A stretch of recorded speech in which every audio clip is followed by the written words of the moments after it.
Dragon Ball is arguably the most popular anime worldwide, and it is also the most valuable franchise in the entire Japanese anime and manga industry, surpassing giants like Naruto and One Piece.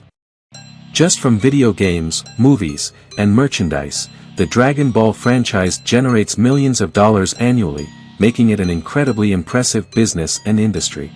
But if Dragon Ball is such a prosperous series, why have its main sources, the manga and the anime, stopped recently? What has caused this franchise to be completely stalled for over a year?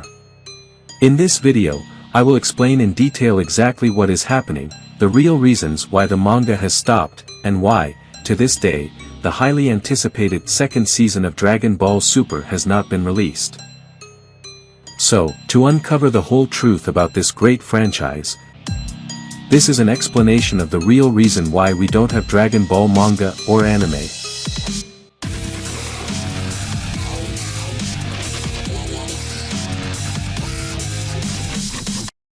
Warning: this video is based on official sources, however, the theories and deductions are personal and should be taken with discretion. This is Akira Toriyama, the creator and author of Dragon Ball.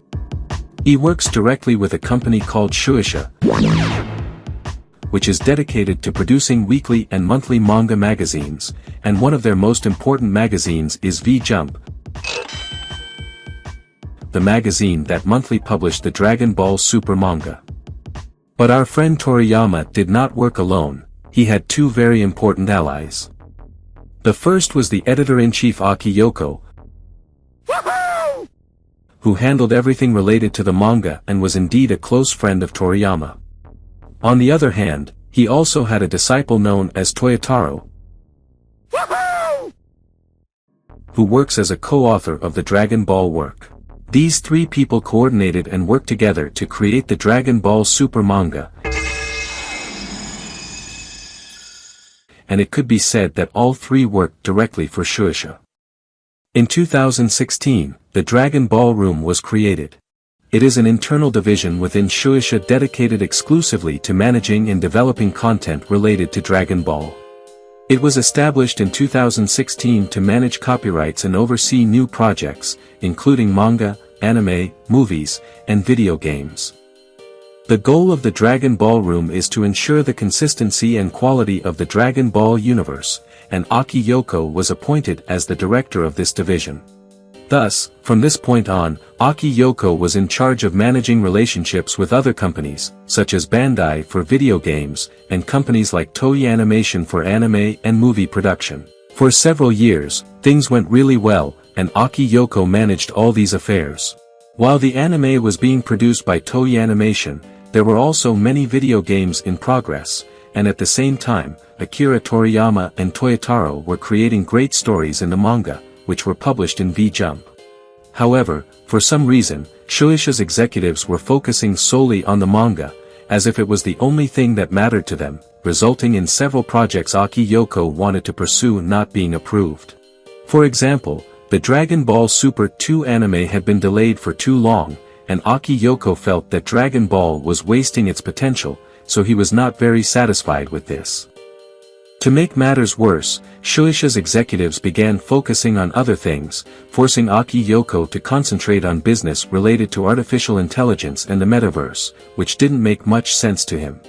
Despite being quite dissatisfied with this, Aki Yoko pushed for the development of Dragon Ball Super, Superhero, which was released in June 2022. During this time, he also promoted the creation of Dragon Ball Sparking Zero, working directly with Bandai. However, during this period, the catalyst for the entire conflict occurred.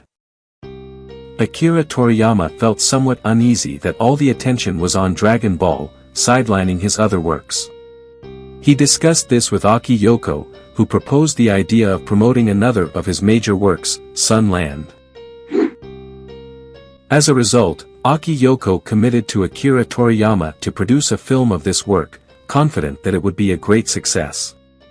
However, when he presented this idea to Shueisha, they didn't seem too enthusiastic, so Aki Yoko decided to take matters into his own hands and pushed for the Sunland film independently, coordinating directly with Toei Animation. When Shueisha's executives discovered that Aki Yoko had signed a contract with Toei Animation without consulting them first, they were very angry, using the excuse that he hadn't worked on artificial intelligence and the metaverse either, and decided to remove him from his position. Upon discovering what had happened, Akira Toriyama expressed his dissatisfaction, as he trusted Aki Yoko more than anyone else within Shueisha, since he had always looked after his interests. Meanwhile, our friend Toyotaro was working with great dedication on the end of the Granola saga, resulting in the legendary chapter 87 of this saga, which featured Black Frisia. However, by this point, the conflicts were escalating, and Akira Toriyama was quite dissatisfied with everything that was happening.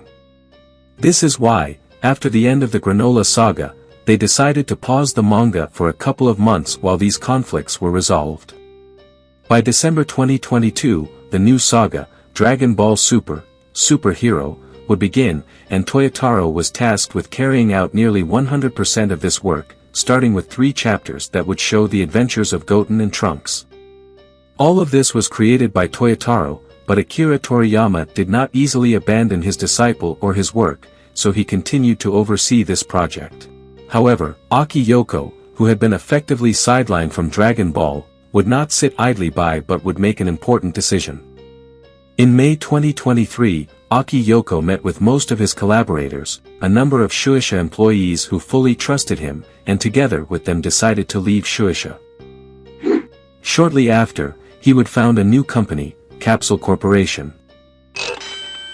To make matters worse, during this time, Aki Yoko had worked with Dragon Ball copyrights, so he knew how to handle all these businesses, and somehow took a large part of the copyrights with him. When Akira Toriyama learned of this, he initially did not want to make any statement, but soon after he spoke directly with his friend, who explained the reasons for his decision. In response, Akira Toriyama remained true to his friendship and decided to side with Aki Yoko, as he had always looked after Akira Toriyama's and Dragon Ball's interests. From this point on, Akira Toriyama informed Shueisha's executives that he was on Aki Yoko's side, making him his spokesperson from then on. When Shueisha's executives learned that Akira Toriyama had left the company, they panicked and immediately tried to talk to him. Even Shueisha's president went to Akira Toriyama's residence, but despite trying to persuade him with money and many benefits, Akira Toriyama rejected all of this. An internal Shueisha employee tells us, Toriyama-sensei was also dissatisfied with Yoko's removal. Shueisha's president Muro Oriuchi even went directly to Toriyama's residence in Aichi Prefecture, but could not persuade him to stay. Thus, suddenly Shueisha had not only lost numerous legal rights and ties with other companies but even the original author of the work had sided with Aki Yoko. This way, we can now understand why there have been so many delays and why the manga and even the anime have not been released to this day. But what happened to the manga after this? And why has Toyotaro not presented chapter 104 to date? And what about the anime? Certainly, this video is becoming too long, and I want to detail all these secrets, so we will continue in the second part. If you liked this video, hit the bell so you don't miss it.